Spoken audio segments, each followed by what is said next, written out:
time for a couple more questions. I think we got one in the front row. Jake? I'm just wondering, you did that all in English, and was that one of your first films doing it in Italy? How was the language problem there?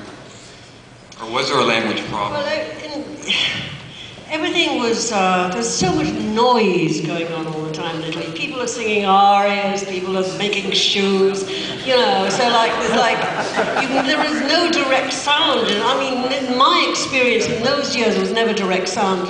The directors would talk through scenes, they would say, bella, terribile, ma guarda, so everything was looped afterwards, the voices were all put in afterwards.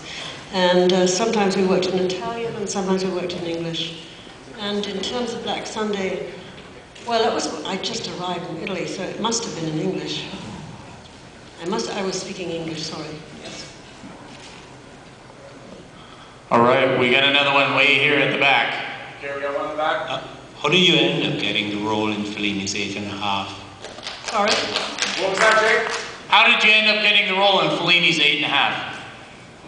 Oh, well, you know, Fellini, I just had this absolute sense that I was going to work with Fellini. And I told everybody, way before I met him, I'm here to work with Fellini. And they looked at you like you were nuts. And I said, yeah, no, I'm here to work with Federico. And, of course, he saw all of Rome. I've said this many times. I mean, in Cinecittà, they would have these benches, and the entire universe would be there.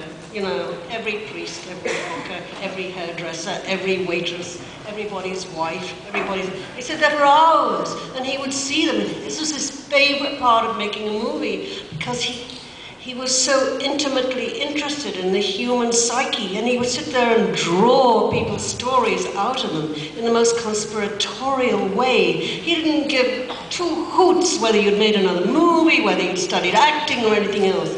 He cared about your love life, what food you liked, your animals, perfume, I don't know.